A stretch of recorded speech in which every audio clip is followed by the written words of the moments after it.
बेले बानहर के यार सड़िया जब हम पीढ़ी नरा नरा नरा नरा विशेष बतावला के गरज नहीं खे वही लाई के सहारा देवे के बा। एक लड़की हमरे जैसन माई के दरबार में गई कहलस हे माँ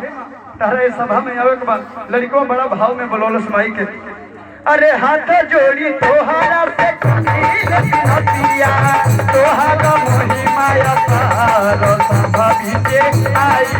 गई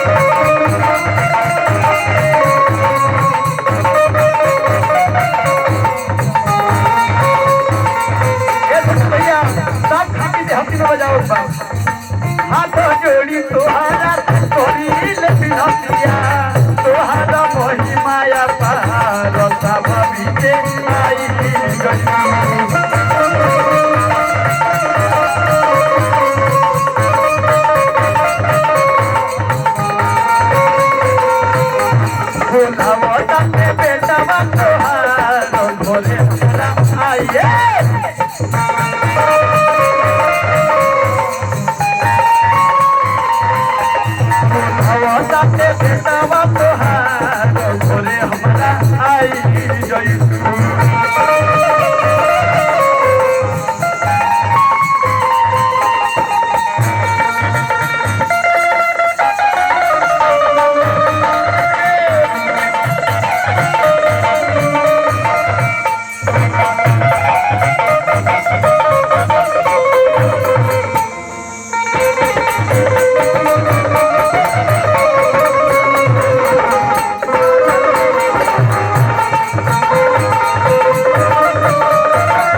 प्रोग्राम गाँव में खूब मजा आवेला जब जगरता सामने रहेले तो अरे महाराज कोई लौकते नहीं थे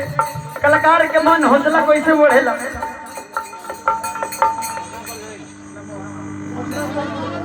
चली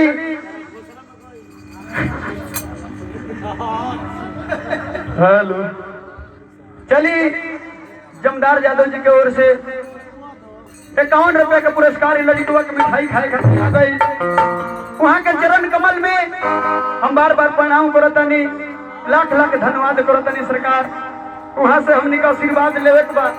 ना चली